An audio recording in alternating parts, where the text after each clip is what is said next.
Good evening YouTube, and welcome to day 6 of my daily vlog. There's certainly been a lot of obstacles today that have tried their best to prevent me from filming anything. I'm just on my way now to get some fish and chips for tea for me and the father-in-law, and we'll speak more again soon.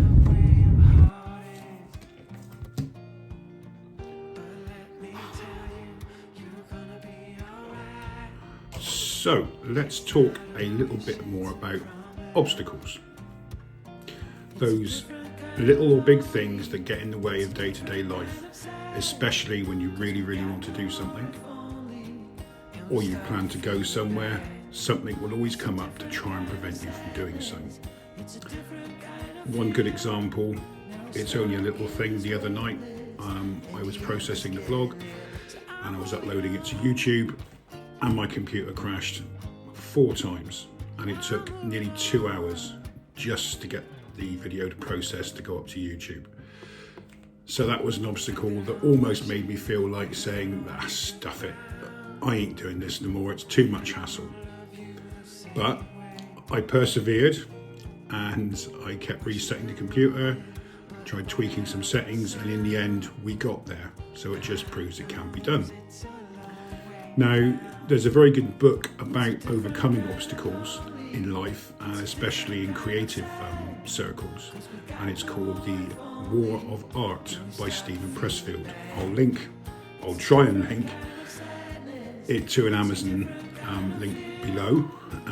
It's well worth a read, especially if you are not just a creative person. You could be in any walk of life, and it just, lays out why these obstacles crop up to stop you doing things, and a means of how to overcome them. And the most basic means of how to overcome an obstacle that's preventing you from doing something is just getting on with the task in hand and just trying to put aside everything that's trying to stop you, which some days is really hard work. Take it from me. And leading on from the